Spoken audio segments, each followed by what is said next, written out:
오늘은 종료주일이라고 얘기하고 고난주일이라고 얘기합니다.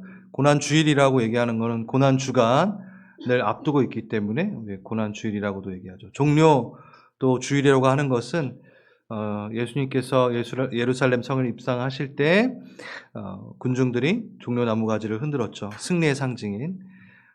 그래서 종료주일이라고도 하고, 그리고 고난주간. 여러분, 고난주간이 무슨 날 전에 있는 거죠? 부활주일. 고난주간이 있는 것은 무엇을 위함이죠? 부활주일을 이루기 위함입니다. 부활이라는 사건은 우리 기독교에게 너무나 중요한, 우리에게 너무 중요한 또 사건이기도 하죠. 그래서 너무 중요해요, 이 한 주가. 그래서 성경은요, 복음서에서 공간 복음서는요, 3분의 1을, 그 분량 중에 3분의 1을 사용하여서 이 일주일을 다루고요.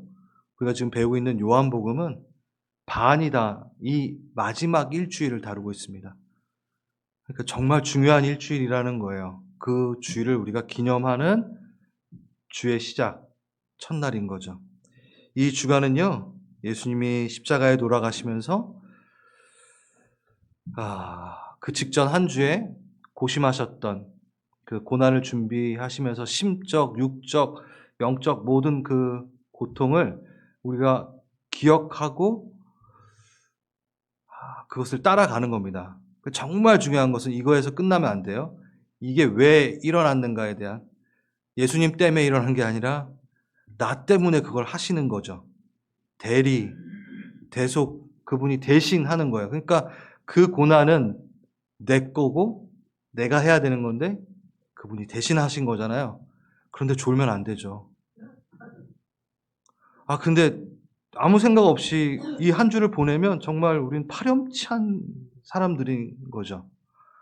그러니까 더 신경 써야 되는 한 주, 그 1년 중에 정말 내가 주님 앞에 좀 더 나아가고 감사하다라고 해야 되는 한 주간인 거예요. 그거 주님 일이에요 라고 치부하는 거예요. 만약에 우리가 이 주간을 제대로 보내지 않으면 그거 주님 거예요. 주님이 죄인이어서 지시는 거잖아요. 뭐 이런 식으로 대하는 거죠. 뭐 남을 위해 죽으신 것도 아니고 나를 위해 죽으신 건데. 그 365일 기념에도 모자를 파네. 그렇죠? 그런데도 이 고난 주간의 의미를 모른 채 이 진중함 없이 보낸다면요, 우리는 겟세마네 동산에서 하염없이 남의 일인 듯 졸고 있는 제자들이랑 똑같은 거예요. 내일 아니 자야지. 졸아도 돼. 그 제자랑 똑같다라는 거예요.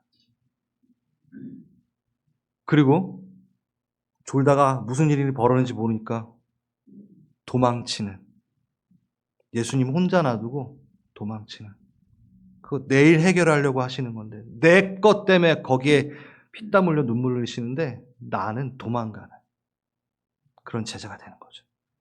그렇게 졸고 도망가는 제자는 끝내 유다와 같은 자가 되는 거예요. 끝내는 은30에 주님을 팔아먹고 예수님의 가슴에, 심장에 대못을 박아버리는 유다와 같은 자죠. 이 일주일이 없으면요, 우린 그 제자와 같은 거예요. 유다와 같아지는 거예요. 진중해 줍시다. 이 일주일만큼은 주님께 앞에 나아갑시다. 그러시겠어요? 네. 이거를 설명을 해도 우리 가끔 항상 근본 원천의 그 의미를 잊어버리면, 아니 말해도 좀 기억하지 않으면 또 돌아가 버리는, 도돌이표처럼 돌아가 버리는 일들이 있어요. 그게 뭐냐면, 우리가 종려주일날 종려나무가지를 흔든 것 자체에 대한 의미가 뭐냐면, 여러분, 이들은 왜 종려나무가지를 흔들었죠? 승리의 상징이라고 했잖아요. 여러분, 칸 영화제 때 뭐예요, 그거? 황금 종려상. 그 종려가 승리의 상징을 말해요. 명예를 얘기해요. 그래서 옛날에 이렇게 주화가 발견됐는데, 이렇게 유다 민족이 그 AD 70년에 로마에서 돌 위에 돌 하나, 성전에 돌 위에 돌 하나 남지 않고 다 황폐해지기 전에 한 2년 정도의 독립운동을 해가지고 봉기를 일으켜가지고 독립한 적이 있어요. 그때 신이 나가지고 이 유대인들이 주화를 만들었는데 거기에 종려 나무가지를 탁 새겨가지고 기념 주화를 만들었어요. 승리하였다. 우리가 군사적으로, 정치적으로 우리가 독립하였다라는 걸 기념하기 위해서. 근데 2년 후에 AD 70년에 이제 로마가 점령을 하면서 완전히 싸그리 다 망하게 한 다음에 그들이 또 기념 주화를 만들어요. 종려나무 가지가 이렇게 있는데 유대인이 이렇게 뒤돌아서 가지고 슬피 낙망하여 우는 장면과 로마 병사가 딱 창을 들고 있는, 그래서 유대를 정복하다. 그 기념 주화를 만들어요. 네. 이들이 왜 종려나무 가지를 흔들었을까요? 그때 예수님이 들어오실 때. 그렇습니다. 그 답이 나왔나요 지금? 왜요? 왜 그 종려나무 가지를 그들은 흔들었을까요? 맞아요. 군사적 메시아. 승리를 다시 가져달라. 그러니까 우리가 종려나무 가지를 우리도 막 흔들고 있는데 그 메시아를 바라며 흔든다면 정말 실수하는 겁니다. 그러니까 그 의미를 제대로 알고 우리는 흔들어야죠. 영혼의 승리. 죄를 이기신 그 승리에 대해서 우리는 종려가지 나무를 흔들어야 돼요. 우리가 승리하십시오 라고 우리 인사할 때 뭘 승리해요? 돈 많이 버십시오 이 얘기입니까? 네? 건강하십시오. 물론 좋죠. 근데 우리가 교회 안에서 승리하십시오라는 건 죄 가운데 승리하십시오. 죄와 싸워 이기십시오. 그 승리를 거두십시오라고 얘기하는 거죠. 그래서 우리가 종려나무 가지를 이 종려주일날 십자가의 그 고난이신 그 앞에 종려나무를 흔드는 거는 그 죄와 싸워 이기신 그 주님을 위해 흔드는 거여야 됩니다. 그럼 호산나 또 찬양하는 건 뭘까요? 네, 지금 구하나소서잖아요. 좋은 말이에요. 근데 호시아나예요. 호시아나. 그 두 단어, 호시아랑 나가 합쳐진 단어거든요. 호산나가.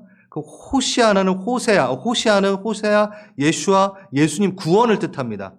호시아는. 나는 뭐죠? 지금. 그러니까 지금 구원하소서가 호산나가 된 거예요. 호시아나예요.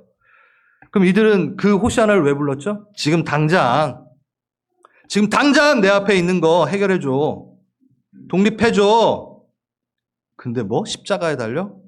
그런데 이렇게 힘이 없어? 내가 원하는 메시아 아니야? 그러니까 바로 돌 들고 못 박으라 한 거예요. 우린 그런 메시아 필요 없어. 그러니까 그들이 불렀던 호시아나, 그들이 불렀던 호산나는 예수님 그 사역의 호산나가 아니었던 거예요. 그러면 우리가 이제 또 호산나 찬양할 때는 뭘 해야 돼요?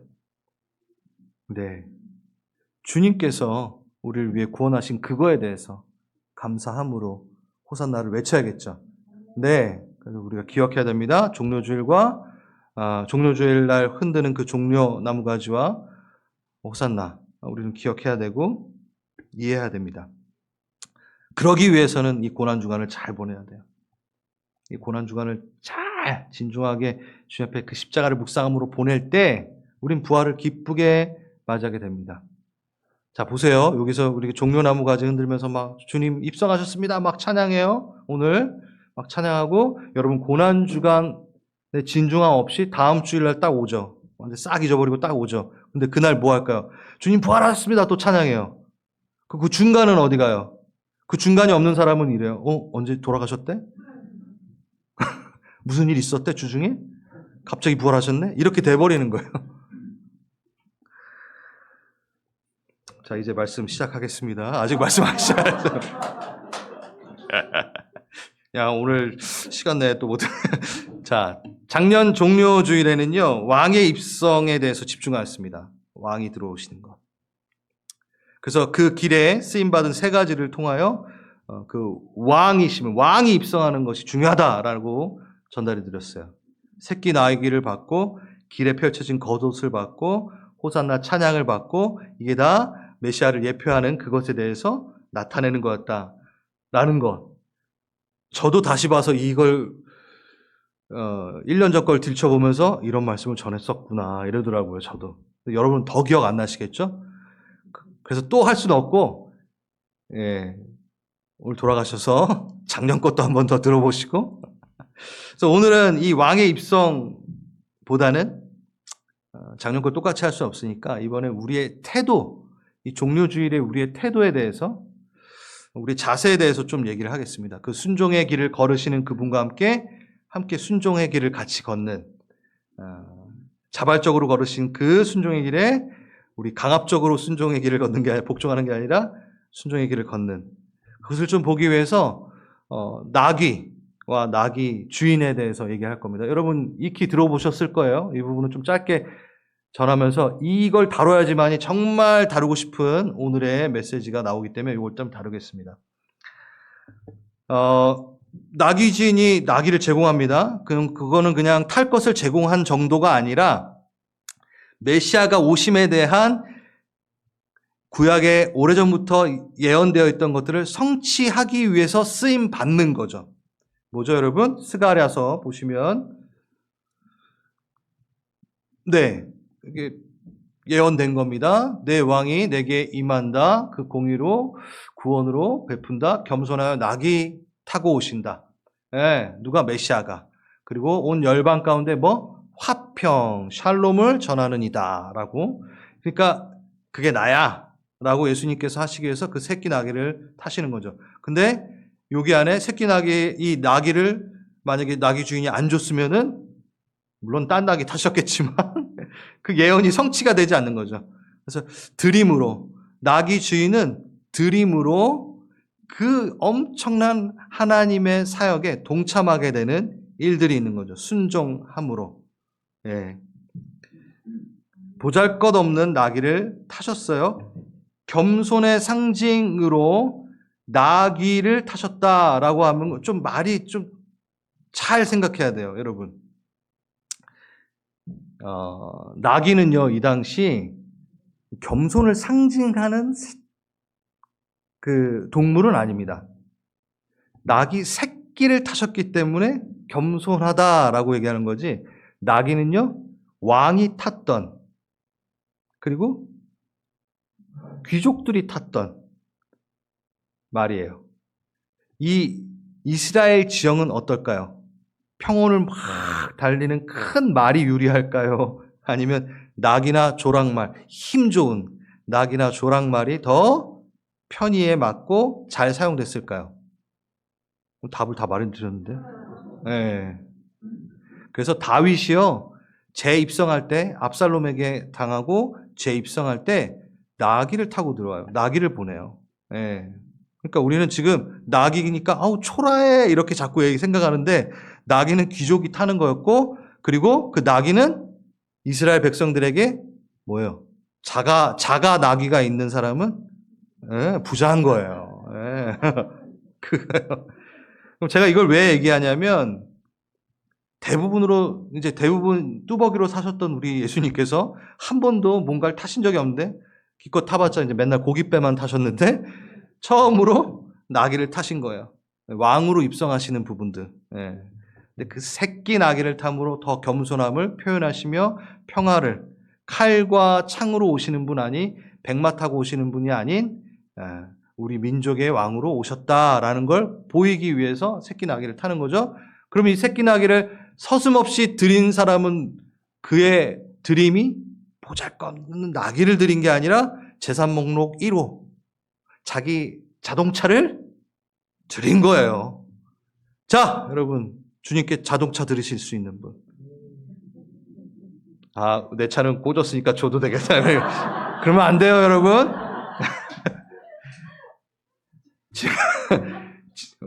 진짜 주인이 쓰시겠다 하니까 드리는 거예요.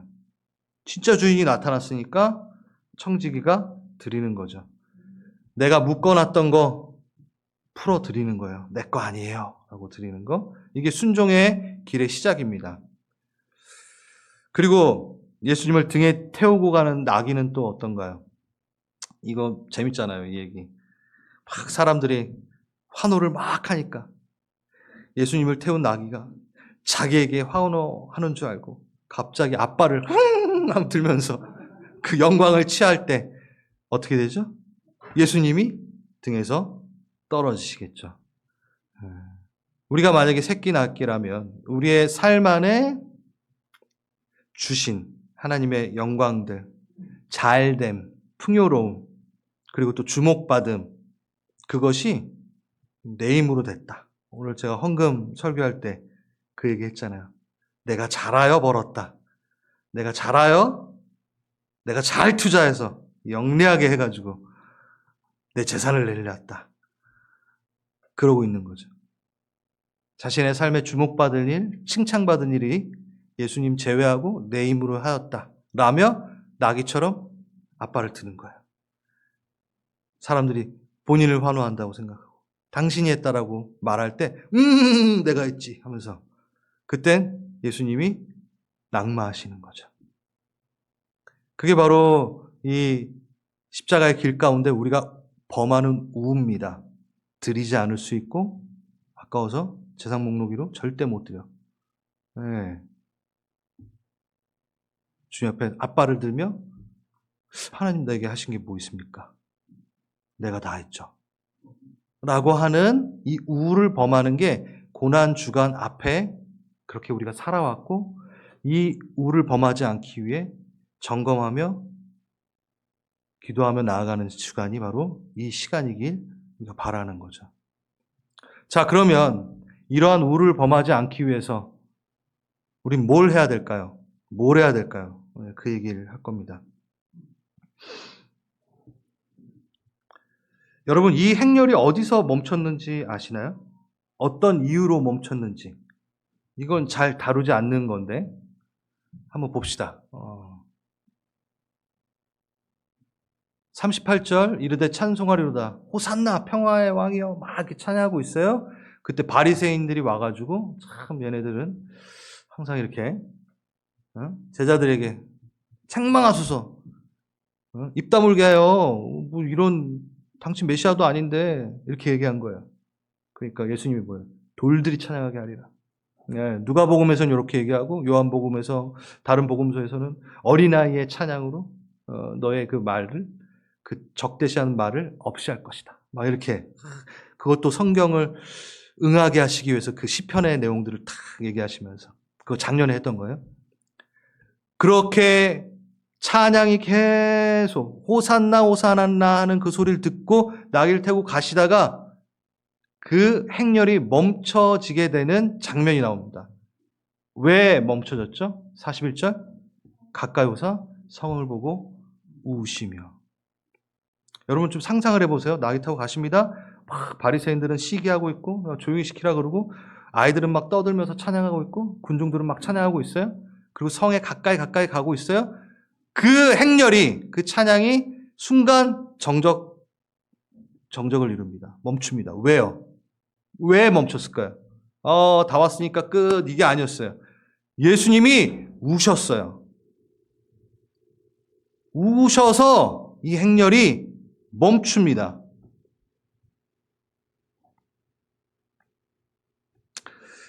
예수님이 우신 것은 이 행렬 가운데 우신 것은 누가복음에만 기록이 되어 있고요.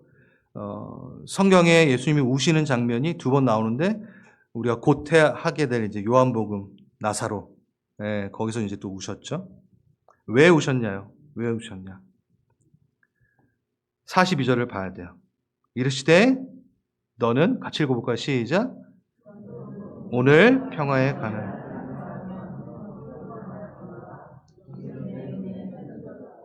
예루살렘이라는 성을 보시고 너 인격화, 의인화시키면서 평화를 너네가 알았어야 돼. 샬롬을 제대로 알았어야 되는데 그걸 알았으면 참 좋았을 것을 너의 눈에 지금 숨겨졌구나 하시면서 우시는 거예요. 이게 우실 일인가요? 우실 일이, 그분은 우실 일이죠. 우리는 그게 뭐 울 일이야 이렇게 할 수 있는데 그는 너무 슬퍼요 지금. 그 환호를 받다가 그냥 우시는 거예요 막 지금. 주의 집을 통해 무엇을 하고 계시며 무엇을 하고 싶어 하는지 전혀 이해하지 못하고 자기 꿈들로 가득 차 있는 이 예루살렘 성을 보며 우시는 거야. 자기 꿈이죠. 이걸 우린 종교적이다 얘기하는 거예요. 영적으로 깨어있는 줄 아는데 전혀 깨어있지 않는 무지로 가득 찬. 지금 예수님이 뭘 원하시고 지금 무슨 일을 진행하는지 전혀 몰라. 그냥 자기 꿈 때문에, 자기 판단 때문에 바리새인들에게 얘기하는 거죠. 종교 지도자에게 얘기하는 거죠. 그들을 보면 눈물을 흘리시는 거죠. 그들을 그냥 넌 잘랐어, 끝났어가 아니라 우시는 거예요. 하나님께서 허락하지도 않은 율법의 짐을 가득 만들어 놓고 여전히 자기들은 지키고 있다, 나는 잘났다라고 하고 있는 그들을 보면 우시는 거예요. 그들은요 항상 기준이 상대 비교예요. 이 얘기 잘 들으세요.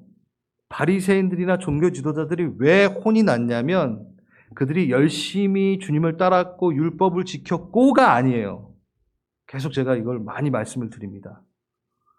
그들이 11조를 하고 구제를 하고 잘했어요. 많이 했어요. 더 많이 했어요. 그런데 문제는 뭐였죠? 항상 상대 비교. 저 세리 죄인은 나는 모든 걸 지켜냈고 저는 죄인이요 나는 의인이로다. 상대 비교. 믿는 자는요 무너지는 순간이 언제인 줄 아세요? 사람을 맞대놓고 비교하는 순간 믿는 자는 무너집니다. 사람이라는 이 존재는요 스스로 자기를 못 본대요. 항상 뭔가를 비추어서 보고 자기를 점검을 한대요. 그래서 이 공동체 안에서도 항상 누구랑 비교해? 우리는 옆에 있는 집사님과 비교하고 저 목사랑 비교하는 거예요. 그러면서 내가 좀 나을 때, 저 사람보다 나을 때 확 우쭐 될 수 있는 거죠. 제가 저 사람보다 나으니까 난 잘 믿는 것 같아. 그게 우리의 정말 고질적인 질병이죠. 아닌 척 하지 마세요, 여러분. 정말 많이 그래요. 정말 쉽게 빠져요. 제가 우리 목회팀에 이제 회의하면서 기도를 하면서 제가 이걸 나눴어요. 우리 목회자분들, 여러분들은 여러분의 본이 되는 게 뭡니까? 여러분은 그 따라갈 본이 누구입니까? 사람이면 큰일 납니다. 저를 대상으로 두지 마십시오. 저를 대상으로 두지도 않겠지만 우리 부교육자들이 저를 대상으로 그렇게 본을 삼진 않겠지만 저도 안 됩니다. 우린 예수님이어야 됩니다. 여러분 이걸 놓치는 순간 믿는 자는요 상대 비교가 사람이면 안 됩니다. 항상 예수 그리스도여야 돼요. 끊임없이 자신을 세우는 작업을 할 수 있는 건 믿는 자에 비춰보는 것은 사람이 아니라 예수 그리스도여야 됩니다. 그게 성경이 계속 얘기하는 바예요. 지금 그걸 놓친 거예요, 이들이. 놓친 거예요. 그러니까 우시는 거예요. 맞아요. 그러니까 샬롬이 앞에 있어도 그거에 관한 일을 몰라. 눈이 가려워져 알지도 못해. 못 보고 있어. 그래서 내 눈에 숨겼도다. 예수님의 관점, 예수님의 눈, 예수님의 시선을 완전히 잊어버린 거죠. 이거는 비교만을 얘기하는 게 아닙니다. 예수님의 시선을 놓치니까 다 불만이야. 다 비판거리야. 예수님은 저 사람에게 기대를 갖고 있고 어떻게 살리려고 막 사랑하고 있는데 그냥 다 비판이고 다 멸망할 것이며. 왜? 자기는 잘났고. 예수님의 눈이 하나도 없는 거예요. 평화가 없다. 샬롬이 없다. 너 눈에 숨겼다. 예수님의 눈, 샬롬은 살리길 원하고 갚기를 원하고 샬롬 우리 배웠잖아요. 베풀기 원하고. 근데 그게 없는 거예요. 예루살렘아 너희가 어찌 이렇게 됐느냐. 예루살렘 성을 보시며 울었다. 예루살렘이 뭐죠? 네? 평화의 터. 복의 근원. 나는 복의 근원이고 샬롬의 터가 돼야 되는데 나는 그렇게 너를 불렀는데 왜 너 옆에 가면 다 이렇게 불편하니? 너 옆에 가면 이렇게 사람들이 평안하지가 않니? 너 옆에 가면 사람들이 왜 이렇게 긴장하니? 너 옆에 가면 뭘 뺏기지 않으려고 서로 막 아웅다웅하니? 너가 정말 샬롬이니? 평안을 알았더라면. 너가 샬롬이었으면 얼마나 좋았을까? 예루살렘아. 그겁니다. 그런 이들에게 임박할 심판을 보시며 그는 우셨습니다. 43절, 44절. 그들은 원수에 의해서, 회초리에 의해서 그들은 맞게 됩니다. 네. AD 70년 돌 위에 돌 하나 남기지 않고 무너진 예루살렘, 의인화되었죠. 이스라엘이죠. 너무 안타까우신 거예요. 그 심판이 임하게 된 것은 무엇을 잃어버렸기 때문에 일이 되었을까요? 44절 바로 뒤에 주님은 그것을 말씀하십니다. 성전에 들어가시자, 예루살렘 성을 보면 우셨잖아요? 들어가시자마자 뭐 했어요? 성전 정화라고 우리가 알고 있는, 내 집은 기도하는 집인데 강도의 구렬이 되어버렸구나. 그러니까 궁극적으로 주님이 호산나 찬양 받으시다가 멈추고 우시고 애통하셨던 이유는 샬롬의 터가 돼야 되는 그가 기도를 잃어버렸기 때문이에요. 그러니까 종료주일은요, 다른 게 아니에요. 그냥 뭐 흔들고 좋아하고 끝 정도가 아니라 그 고난주간을 가기 위해 여는 그 문이잖아요. 종료주일이. 고난주간 주일이. 왜 우셨어요? 기도가 없어요. 주님과 동일한 생각을 못해요. 샬롬도 없어요. 우시는 거예요. 기도하는 집이 되어야 되는데, 기도는 그냥 이걸 얘기하는 게 하나님과 통해야 되는데 전혀 그게 없어. 우시는 거예요. 그가 우셨어요. 기도가 없어진 성전을 보시고, 성전은 누구죠? 우리죠. 기도가 없어진 나를 보시고 주님 지금 우십니다. 종료주일날.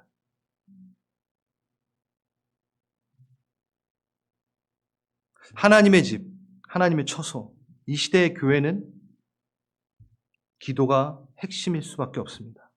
자, 익숙하다고 여러분 기도 얘기하시는구나 하고 귀를 닫지 마십시오. 성령의 음성을 들으십시오. 지금 기도 얘기할 겁니다. 기도가 없어서 그분은 우셨습니다. 기도를 잃어버린 성전 때문에 우셨습니다. 교회가 탄생되는 그 오순절 다락방의 그 사건, 자, 한번 가봅시다. 아니군요. 준비를 할 거냐. 사도행전 1장 1절에 보면은 예루살렘을 떠나지 말고 아버지가 약속하신 선물을 기다려라 라고 얘기하십니다. 그리고 14절에 보면 그들이 기다리며 하나님의 명을 따라, 예수 그리스도의 명을 따라 더불어 마음을 갖춰요. 뭐 하냐면 오로지 기도에 힘쓰니라 라고 되어 있습니다. 이걸 그냥 넘어가면 안 됩니다. 수천 년 전 구약에 이 오순절날 성령이 임할 거에 대해서 예언을 해놓으셨어요. 요엘서에서도 그렇고 레위기 24장에도 그 힌트를 주셨어요. 그러면 잘 생각해 보세요. 수천 년 전에 이미 하나님의 그 전능하시고 전지하신 그분이 계획하시면 이루시는 그분이 오순절날 성령 강림, 성령을 보내실 십자가를 통하여, 예수 그리스도의 십자가를 통하여 다시 오실 그 성령님, 다시 오실 아니라 내려오실 그 성령님을 계획하셨다고요. 계획하셨다고요. 그러면 그 일은 어떻게 되나요? 그냥 이루어집니다. 원래는. 그가 계획하셨기 때문에 무조건 이루어질 수 있죠. 그런데 기도하게 하십니다. 이게 좀 이상한 거예요. 그가 할 거잖아요. 그는 할 거예요. 하나님은 하세요. 전능하신 분이세요. 그런데 그 앞에 기도하라고 하십니다. 교회 탄생 앞에 기도하라고 하십니다. 이 시간이 며칠이 걸릴지는 이들은 몰랐습니다. 오순절날 성령이 강림하실 걸 몰랐어요, 이들은. 그러니까 오순절날 그 기도하다 보니까 예수님 40일 동안 같이 있다가 예수님께서 이제 승천하시고, 야, 아버지가 주실 그 선물을 기대하라고 기도하라고 하셨는데, 기도하다 보니까 3일, 하루 3일 지나요. 그럼 뭐지 하면서 3일째 안 나요. 7일째 뭐 아무것도 안 나요. 그러니까 며칠이 걸릴지 몰랐었어요. 근데 딱 10일 되는 오순절날 하나님의 계획에 의해서 성령이 아버지의 선물처럼 우리에게 임하셨고 그게 성령 강림인 거죠. 그러니까 이 기도하는 자들은 며칠이 걸릴지 모르고 기도하고 있었던 거예요. 그런데 계획대로, 하나님의 계획대로 성령이 임하십니다. 근데 그 앞에 뭐가 있었다고요? 그 공간 안에 뭐가 있었어요? 기도가 있었어요. 기도가 있었어요. 자, 이게 힌트입니다. 오늘 얘기하고 싶은 건 뭐냐면 하나님의 형상을 따라 지음받은 이들에게 그가 만드신 것을 다스리라 하시며 위임하신 사건이 있습니다. 창세기 1장 28절. 그렇죠? 하나님의 형상을 따라 지음받아 다스리게 하셨잖아요. 그럼 뭐냐면 하나님이 땅에 직접 오셔가지고 안 하시고 땅에 자기 형상을 닮은 자들에게 모든 권한, 권세 주심으로 다스리게 하셨어요. 위임의 사건이요. 위임하셨어요. 그래서 주기도문도 뭐죠? 하늘에 계신 우리 아버지, 우리 그렇게 되면 나라가 임하옵시며 뜻이 하늘에서 이루어진 것 같이. 그러니까 하늘에서는 이미 뜻이 다 이루어졌는데 그 뜻이 땅에서도 이루어지리다. 완성됐어요. 하나님의 계획은 다 완성됐어요. 근데 땅에 이 세상 가운데 그것을 이루기 위해서는 무조건 기도를 통해서 일하시는 거예요. 위임하는 자, 위임한 자에게 하나님은 결정하시고 그 일이 이루어질 것에 대해서 다 알고 계시지만 그 위임한 자가 기도하지 않으면 그 일을 미루실 수도 있다는 거예요. 그 정도로 기도에 대한 그 위임한 자의 하나님의 마음을 같이 품고 걸어가는 거에 대한 그 기도에 대한 하나님의 명확한 계획과 결정이 있다는 거죠. 하늘에 이미 100% 이루어졌어요. 근데 땅에서도 100% 이루어지기 위해서는 그 하나님의 권세를 위임받은 자가 기도하게끔 하시고 기도의 자리가 있은 다음에 그 일이 일어나는 거예요. 그렇기 때문에 여러분 기도하는 순간 뭐가 생긴다는 거예요. 뭔가 일이 터진다는 거예요. 근데 여러분이 기도하지 않으면 없는 거예요. 내가 기도하지 않아서 하나님의 계획이 틀어졌나? 지금 그 얘기하는 게 아니라 하나님은 무조건 하나님의 뜻을 이루기 위해서는 기도하게 하는 그 일들을 만드시고 기도하게끔 하신다는 거예요. 그럼 내가 기도하는 순간 하나님의 그 일이 이루어지겠구나라는 기대가 있는 거죠. 근데 만약에 여러분이 기도를 하지 않으면 하나님은 이 미리 아시고 기도 다음에는 아무 일도 일어나지 않게끔 일부러 하세요. 왜? 거저먹게 하시지 않아요. 이게 그럼 내 힘으로 된 줄 알거든요. 기도가 없이 어떤 일이 일어날 땐 내 힘으로 한 줄 알아요. 그렇기 때문에 하나님이 뭔가를 막 주고 싶고 그 많은 역량들과 하나님의 그 자원들을 막 끌어다가 너에게 주고 싶어. 그러기 전에는요. 이거 네가 한 게 아니야 라는 걸 가르쳐주고 싶어서라도 어떻게든 기도를 시키세요. 그리고 그게 나타나요. 근데 우리가 기도를 안 해요? 그럼 끊임없이 이건 미뤄지고 아니 미리 예지하심으로 있다는 거죠. 그러니까 지금 제가 뭔 말하는지 아시겠어요? 기도를 무조건 해야 돼요. 그게 내가 하는 것 같은데 아니요. 시키셔서 내가 순종하게 되는 거예요. 이게 엄청난 비밀입니다. 이거 참 재밌습니다. 신기합니다. 그러니까 내가 기도하는 순간 막 기대가 돼야 되는 거예요. 내가 막 영빨이 좋아가지고 기도한 게 아니에요. 하나님이 미리 우리 기도케 하시는 겁니다. 그럼 여러분 삶에 기도가 없어진 건 문제가 많은 거죠. 주님 앞에 기대할 일이 없어진 거예요.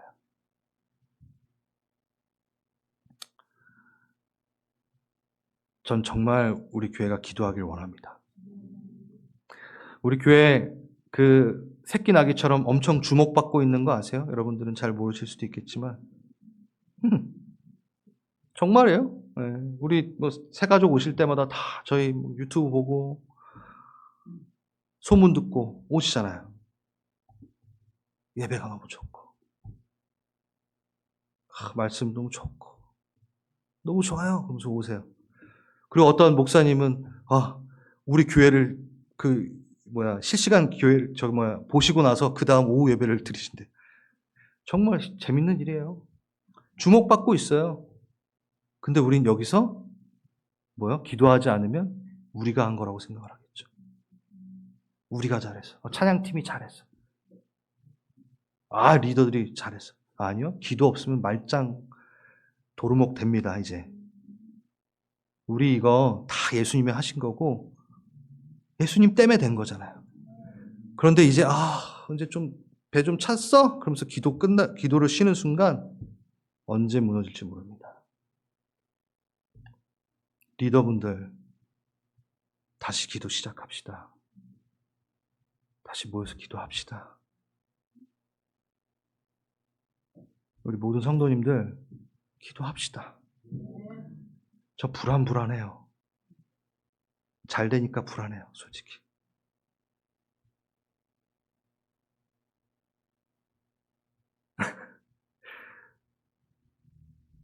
목사님 불안해하지 마십시오라고 지금 막 눈으로 이렇게 저희가 기도할 겁니다. 맞아요. 여러분 기도하실 거죠? 기도해야 됩니다. 이 땅 가운데 하나님의 자원을 끌어다 쓸 수 있는 것은 기도하는 자만이 누릴 수 있는 거죠. 이거 보세요. 유명한 말씀. 36절. 너희 사방에 남은 이방 사람이 나 여호와가 무너진 곳을 건축하며 황폐한 자리를 심은 줄 알아. 막 회복될 것이야 이스라엘아 얘기하시는 거예요. 그거를 나 여호와가 말하였으니 이루리라 결정하셨어요. 주님이 결정하셨어요. 그럼 이루어지죠? 우리 아무 짓도 안 해도 아무것도 안 해도 이루어질 거죠? 아니에요. 37절 보세요. 주여께서 이같이 말씀하시니라 그래도 내가 결정을 했는데 그래도 너는 구해야 할지니라. 이게 도대체 무슨 얘기일까? 그 전능하신 분, 계획하시면 이루시는 그분이 이루었다라고 말하고 나서 우리에게 그럼에도 불구하고 자, 오드라는 히브리어 단어입니다. 그래도 계속해서 여전히 그 외에도 이 뜻이 있어요. 그러니까 그분이 결정한 거 그 외에도 그래도 너는 다라시 찾아라. 꾸준히 자주 노력하여 찾아라. 기도하라. 구하라. 간구하라. 그분이 결정하시면 아무도 막을 존재가 없습니다. 근데 그분은 스스로를 막으십니다. 기도가 없는 곳에 역사하지 않으시기를 작정하신 분이에요. 왜? 지들이 했다 할까봐. 그래서 무조건 기도를 앞에 두십니다. 그러니까 그래도 난 이 계획을 갖고 있는데 그러니까 좀 그래도 너희가 기도해야 돼. 기도해야 돼. 기도 없이 어떤 일도 진행하지 않으리라. 기도의 자리가 동반되어야 하리라. 그러니까 여러분 우리가 기도합시다. 금요 기도의 밤이 있습니다. 금요 월십 있습니다. 막 얘기하는 게요. 그냥 좀 교회 나오세요 얘기가 아니에요. 여러분의 삶 가운데 하나님의 역사를 보고 싶으시면요. 그 자리에 나와야 그 열매를 보게 되는 그 정확한 프로세스에 들어간다라는 거예요. 어찌 우리가 기도를 쉴 수 있습니까? 그거를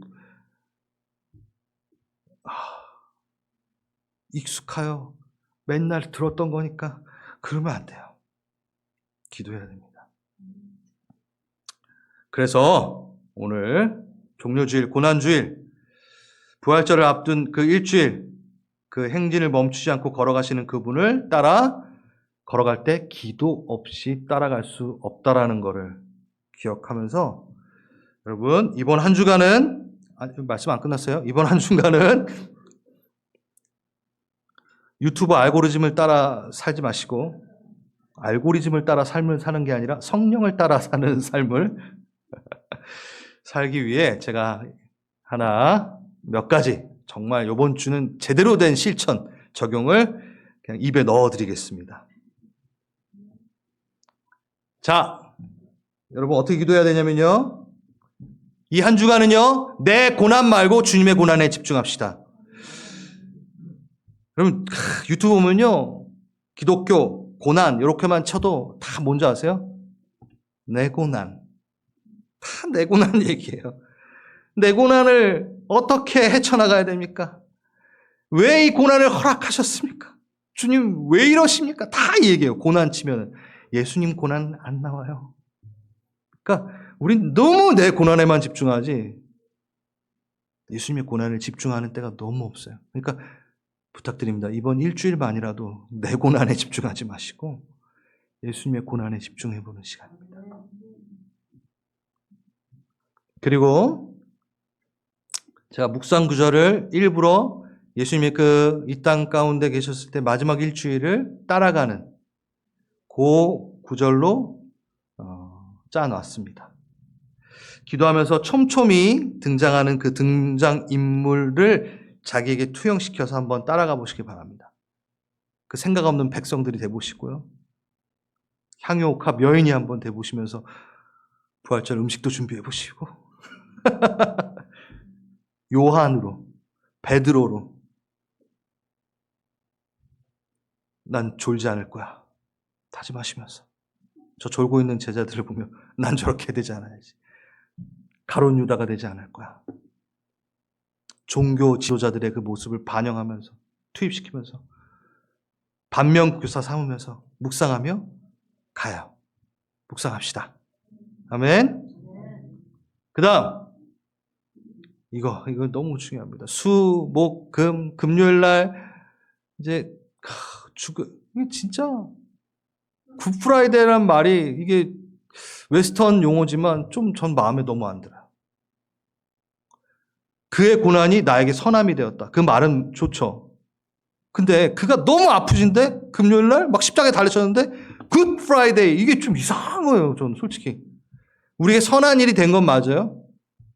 근데 죄와 한번 싸워보지도 않고 내 죄에 대해서 막 정말 피 흘리기까지 싸워보지도 않고 그냥 굿프라이데이 이러면 안 될 것 같아요. 나의 죄와 깨달아 싸워보지 않고 굿프라이데이라는 말을 우리 제가 하지 않기를 원합니다. 지금 제가 무슨 얘기하는지 아시겠죠? 네. 여러분 잘 생각해보세요. 누가 막 너무 아파요. 근데 나 때문에 되게 아픈데 나는 그것에 혜택을 입고 굿프라이데이 이러면은요 무슨 이게 좀 이렇게 된 사람이에요. 좀 더 자세하게 설명한다면 저희 아내가 내가 아파가지고 있을 때 모든 예예요 예. 모든 역량을 다해서 나에게 막 에너지를 주려고 자기의 에너지를 빼가지고 막 나에게 줬어요. 예? 자기도 아픈데 음식해서 먹였어요. 그래서 내가 막 건강해졌어요. 우리 와이프는 살 다 빠지고 막 쪼그라들어 있어요. 그걸 보고 내가 막 선함을 보면서 굿 프라이데이 이거는 이상한 거예요. 그렇지 않나요? 그러니까 이 고난주의를 우리가 굿 프라이데이라는 그 말을 제대로 인식해야 돼요. 죄와 싸우는 시간이 있어야 돼요. 그게 내 죄 때문에 이렇게 됐다는 거에 대해서 인식하는 시간이 있어야 됩니다. 자, 네 번째. 그렇다면 고난주간에 그동안에 내가 추구했던 너무 당연시 여겼던 나의 유의를, 나의 놀이를 의도적으로 좀 멈추는 시간이었으면 좋겠어요. 그분은 다 내려놓으셨는데 난 하나도 내려놓지 않고 일주일 있다가 부활하셨습니다 이러면 안 되죠. 네, 미디어 금식 보십시오. 진짜 금식을 통해 참여하실 수 있습니다. 고난, 고행 자체가 가치 있다고 말하는 게 아닙니다. 다만 이것을 통해 예수님과 영적 깊은 교제를 나눌 수 있기 때문에 여러분 시도하시라는 겁니다. 금식 자체를 통하여 내가 영적인 수준이 높아진 그런 게 아니라 그 시간을 통해 깊은 영적 교제가 있기 때문에 그 시간을 이 시간에 활용해버리기 때문에 내가 알고리즘을 따라 사는 그 삶을 잠깐 금할 때 성령을 따라 사는 삶을 배우기 때문에 이걸 금식하는 거예요. 그분은 우리를 위해 다 쏟으신 분입니다. 어떤 영양도 섭취하지 못하신 그날이고 채찍을 마시고 치욕을 당하신 그날입니다. 그 물과 피를 다 쏘신 그날 나는 막 먹으면서 고난을 참여하겠다라고 말하기는 좀 그렇죠. 그래서 여러분 진짜 금식에 대한 부분들을 여러분 실천하시고 계획하시고 정말 힘드시면 금요일 하루만이라도 아니면 수, 목, 금 여러분 기도에 나오시면서 그날 저녁 금식이라도 하시면서 나오시던가. 제가 강요는 못하겠지만 여러분 살 빼려고 금식도 하는데 이거 못하겠어요. 그렇죠? 네. 그 다음 마지막 이걸로 끝나면 안 됩니다. 더 나아가 그 금함을 통해 남은 그 에너지를 이제 흘려보내는 거예요.